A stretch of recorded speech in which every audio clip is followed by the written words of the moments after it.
Yemen में अमन की जानिब अहम पेशरफ्त। यमनी हुकूमत और हौसियों के दरमियान कैदियों का तबादला मुकम्मल। रेड क्रॉस की ज़ेर निगरानी 3 रोज़ के दौरान 900 अफराद रिहा।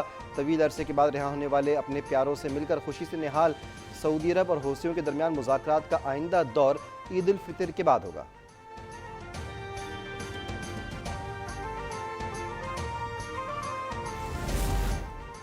सूडान में 3 घंटे जंगबंदी के बाद दोबारा फौज और पैरामिलिट्री फोर्सेस में झड़पें। अब तक 70 अफराद हलाक, 595 जख्मी। फौज का RSF के हेडक्वार्टर्स पर कब्जे का दावा। अरब लीग का काहिरा में हंगामी इजलास, फरीकैन से मुज़ाकरात करने और फौरी तशद्दुद रोकने का मुतालबा।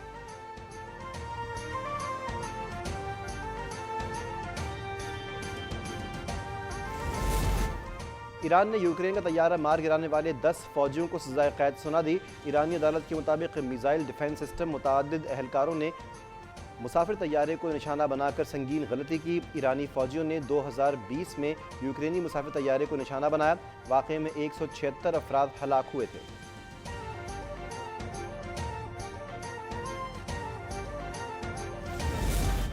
इलेक्शन कमीशन को फंड्स फराहम करने की आज आखिरी तारीख। अदालत ने स्टेट बैंक को 21 अरब रुपए फराहम करने का हुक्म दिया है। रकम की मुंतकली की रिपोर्ट मंगल को तलब। कौमी असम्बली की कायमा कमेटी बराए खजाना का खुसूसी इजलास भी आज तलब। पंजाब में इलेक्शन करवाने के लिए फंड्स जारी करने के अहकामात का कानूनी जायजा लिया जाएगा।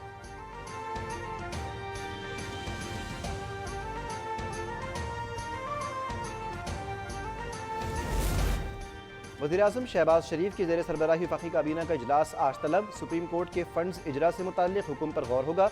इजलास में दीगर अहम उमूर ज़ेर गौर आएंगे।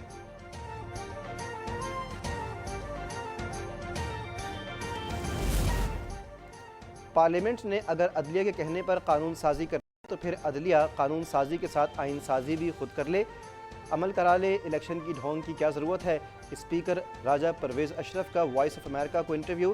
कहा कि आप हमला करेंगे तो दूसरा भी हाथ पांव मारेगा। फुल कोर्ट बनाने से मुल्क में हिजानी कैफियत ख़त्म हो सकती है, तो इसमें क्या कबाहत है।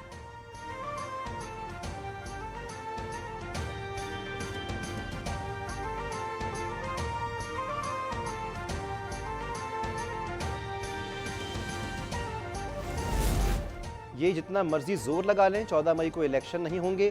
वज़ीर दाखिला राना सनाउल्लाह की ललकार। फैसलाबाद में तकरीर से खिताब में ये भी वाज़े कर दिया कि मुल्क भर में इंतखाबात एक दिन होंगे और इसी निगरान सेटअप के तहत होंगे। मुसल्लत करदा फितने ने तरक्की करता मुल्क तबाह कर दिया। ये पहले कहता था कि IMF नहीं जाऊँगा, खुदकुशी कर लूँगा, फिर मुल्क दुश्मन मुआहदा कर दिया।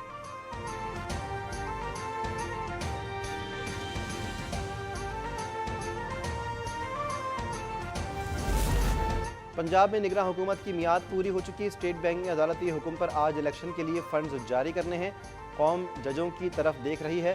सुप्रीम कोर्ट के फैसले पर अमल दरामद ना हुआ तो अदालती सिस्टम फेल हो जाएगा। PTI रहनुमा फवाद चौधरी की प्रेस कॉन्फ्रेंस। कहा कि अदालती फैसलों के खिलाफ करारदादों की कोई हैसियत नहीं। इस वक्त पूरी कौम अदलिया के साथ खड़ी है।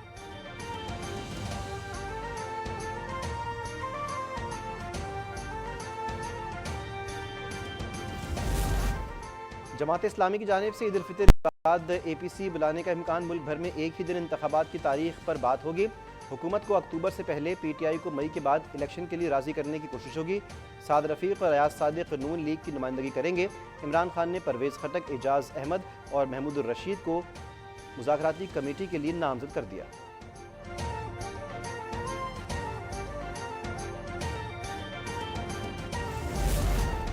अफगानिस्तान के लिए अमरीका के साबिक एलची ज़ल्मे खलीलज़ाद बड़ी मुश्किल में। बरतानवी अखबार गार्जियन के मुताबिक अमरीकी हुक्काम ने ज़ल्मे खलीलज़ाद के खिलाफ मनी लॉन्ड्रिंग तहकीकात शुरू कर दी। ज़ल्मे पर इराक़ में बतौर सफ़ीर तैनाती, खूब माल बनाने का इल्ज़ाम, लाखों बेगुनाह इराक़ियों में खून बहाने में भी इसकी पॉलिसी का किरदार है। अहलिया के अकाउंट में $15 लाख की मुंतकली पर ज़ल्मे खलीलज़ाद बेनकाब।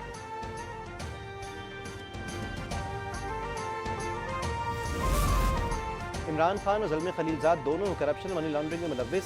वज़ीर इत्तलात सिंध शर्जील मेमन ने सोशल मीडिया पर चेयरमैन PTI और अफगानिस्तान के साबिक अमरीकी एलची का मवाजना पेश कर दिया। कहा कि दोनों की आदतें मुश्तरक हैं, दोनों ही तालिबान के हामी हैं।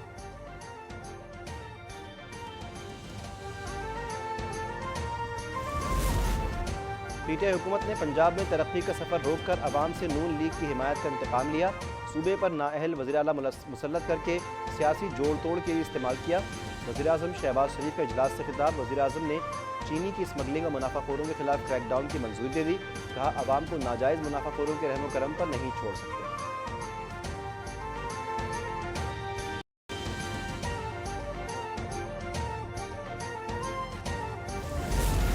ईद से पहले पेट्रोल 10 रुपये महंगा होने पर आवाम का पारा हाई।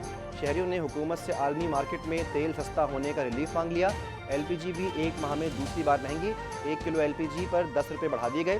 कीमत 310 रुपये हो गई।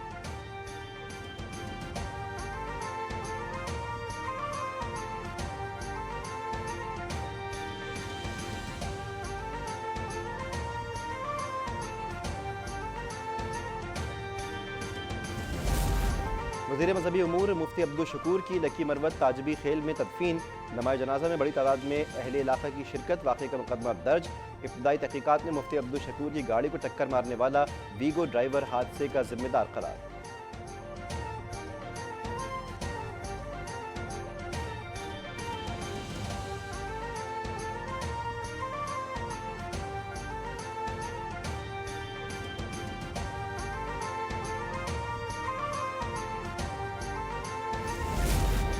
उकाड़ा में अहले मोहल्ला की फायरिंग। लूट मार में मसरूफ 2 डाकू मारे गए। लाशें अस्पताल मुंतकिल। सुंदर लाहौर में मुबैना पुलिस मुकाबला। 1 डाकू जख्मी हालत में गिरफ्तार, 3 फरार। फेडरल बे एरिया कराची में डकैती की वारदात। मुसल्लह मुलजिमान घर की दहलीज पर खातून को लूट कर फरार। वारदात की फुटेज अब तक ने हासिल कर ली।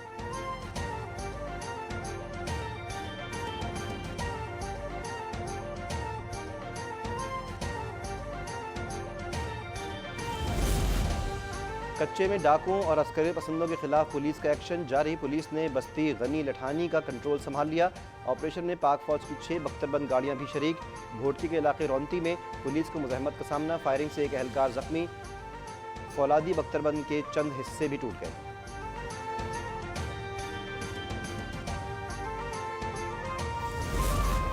कराची में वन व्हीलिंग और बाइक रेसिंग करने वालों के खिलाफ कार्रवाई। थाना साहिल पुलिस के हाथों DHA फेज 8 में वन व्हीलिंग करने वाले 7 मुल्जिमान गिरफ्तार। खुद को पुलिस एहलकार जाहिर करने वाला जालसाज भी पकड़ा गया।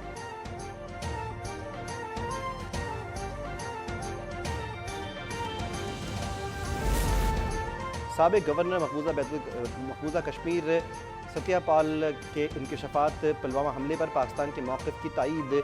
तर्जमान दफ्तर ख़ारजा ने कहा कि उम्मीद है कि आलमी बिरादरी भारतीय प्रोपेगेंडा मुहिम का नोटिस लेगी। नई दिल्ली को जवाब दे ठहराने का वक्त आ गया है। मोदी सरकार को तमाम सवालों का जवाब देना चाहिए।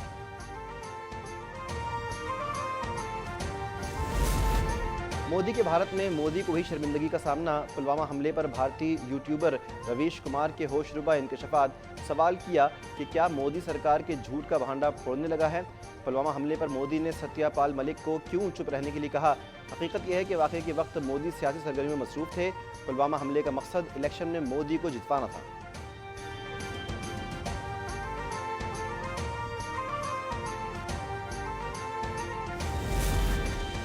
कराची के चिड़ियाघर में हथनी नूरजहां की हालत में मामूली बेहतरी।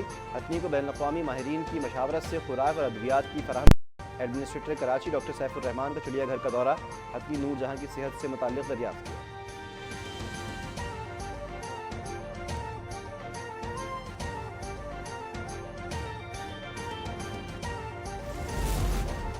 और ईद उल फितर करीब आते ही बाज़ारों में गहमा गहमी बढ़ने लगी। कराची, लाहौर, इस्लामाबाद में रात गए तक ईद शॉपिंग।